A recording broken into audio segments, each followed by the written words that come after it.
जय हिंद विद्यार्थी मित्रांनो, परत एकदा आपल्या या YouTube चॅनलमध्ये तुमच्या सर्वांचं स्वागत आहे. मी गेल्या वेळेस पण तुम्हाला सांगितलं होतं की आपण रोजच्या रोज आता अपडेट टाकणार आहोत. आजची अपडेट आपली अशी आहे की प्रत्येक कास्टनुसार कोणाला किती वय आहे, म्हणजे पोलीस भरतीला लागणारी वयाची जी मर्यादा आहे ती कोणकोणती आहे, त्याबद्दलचा संपूर्ण माहिती आज आपण या ठिकाणी देणार आहोत की कोणत्या कास्टला किती वय आहे. एखादा प्रकल्पग्रस्त असेल, भूकंपग्रस्त असेल, एखादा खेळाडू असेल, एखादा माजी सैनिक असेल किंवा एखादा खुल्या वर्गाचा असेल किंवा मागासवर्गीय असेल, या सगळ्यांना वयाचा क्रायटेरिया काय आहे, एज लिमिट काय आहे, ह्या संपूर्ण माहिती आपण या व्हिडिओमध्ये घेणार आहोत. चला तर मग आपल्या या व्हिडिओला सुरुवात करूया. बघा मित्रांनो, मी थोडक्यामध्ये ह्या ठिकाणी काढलेलं आहे की तुम्हाला कळावं म्हणून मी पूर्ण एक रकाने तयार करून घेतलेले. माझ्याकडे कम्प्युटर आहे, त्या कम्प्युटरनुसार मी थोडक्यामध्ये समजून घेण्यासाठी अशा प्रकारचा एक रकाना तयार केलेला आहे. बघा मित्रांनो, जर एखादा ओपन मध्ये असेल, ओपन म्हणजे खुल्या वर्गाचा असेल, तर त्याला 18 वर्ष पूर्ण असणं गरजेचं आहे आणि 28 वर्ष जोपर्यंत त्याला पूर्ण होत नाही तोपर्यंत तो भरती देऊ शकतो.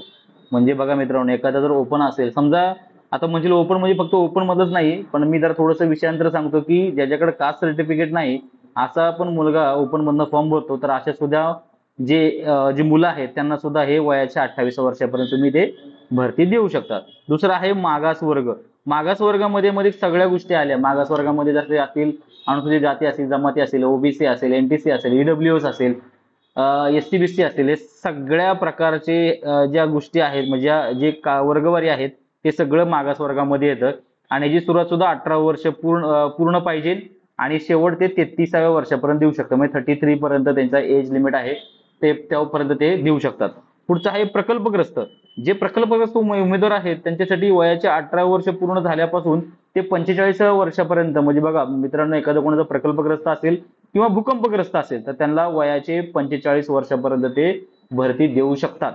ठीक आहे, 18 तर सगळ्याला कॉमनच आहे, तर देऊ शकतात.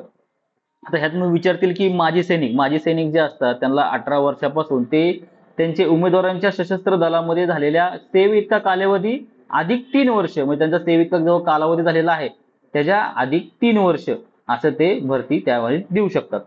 पुढचं आहे अनाथ. अनाथ जर कोण असेल तर अनाथसाठी सुद्धा 18 ते 33 पर्यंत आहे, म्हणजे मागासवर्गीयांसारखंच त्याला सुद्धा आहे त्याच्यामध्ये. दुसरं आहे अंशकालीन पदवीधर. आता हे अंशकालीन पदवीधर मी ह्याच्या आधी पण ह्याच्या व्हिडिओ बनवलेला आहे ह्याच्यावरती. जर तुम्हाला कोणाला माहिती नसेल तर तो तुम्ही जाऊन चेक करू शकता, आपल्या चॅनलवरती तो व्हिडिओ ऑलरेडी उपलब्ध आहे. त्याला सुद्धा वयाच्या 55व्या वर्षीपर्यंत ते भरती देऊ शकतात, 18 पासून 55 वर्षापर्यंत. आता अंशकालीन पदवीधर म्हणजे काय, हा जर विचारलं तुम्ही तर ह्याच्याबद्दलचा व्हिडिओ मी आपल्या चॅनलला टाकलेला, तुम्ही एकदा जाऊन नक्की चेक करा. ते पुढे आहे महिला आरक्षण लाभ घेणारे जे उमेदवार आहेत, जे महिला आरक्षण घेतात, असे म्हणजे ज्यांना 33% आरक्षण भेटतं, महिलांमध्ये 30% आरक्षण आहे, तर अशा महिलांसाठी 33व्या वर्षापर्यंत ते आरक्षण घेऊ शकतात. दुसरं आहे खेळाडू. जे आपल्यातलं कोण खेळाडू असेल, मी काल पण सांगितलं होतं की म्हणजे गेल्या व्हिडिओमध्ये की खेळाडू जो असेल त्यांना त्याचं सर्टिफिकेट आहे ते ओरिजिनल सर्टिफिकेट ज्याचं व्हेरिफिकेशन करणं गरजेचं आहे. ते व्हेरिफिकेशन जर झालेलं असेल तर त्यांना वयाच्या 18व्या वर्षापासून ते 38 वर्ष म्हणजे 38 पर्यंत ते पोलीस भरती देऊ शकतात. ठीक आहे. पुढचा आहे पोलीस पाल्य.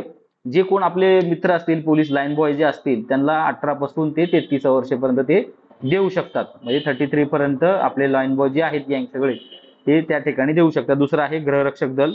त्या गृहरक्षक दलचं पण सेमच आहे, 18 ते 33.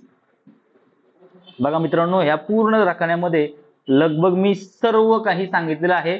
जर कोणत्याही एज लिमिट म्हणजे एज लिमिट मध्ये तुम्हाला कोणत्याही प्रकारचा डाऊट असेल तर तुम्ही मला कमेंट करा, जेणेकरून तुम्हाला मी पुरेपूर त्याबद्दलची माहिती देतो. सध्याला तर ह्याच्या मला वाटत नाही की ह्याच्या व्यतिरिक्त कोणाचं काय आणखी डाऊट असेल.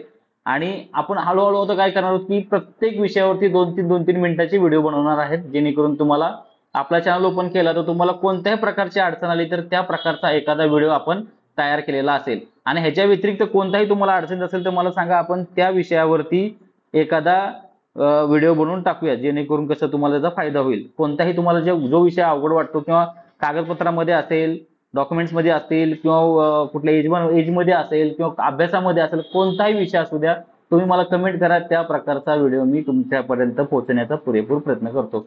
आजचा व्हिडिओ एवढाच आहे मित्रांनो. जय हिंद.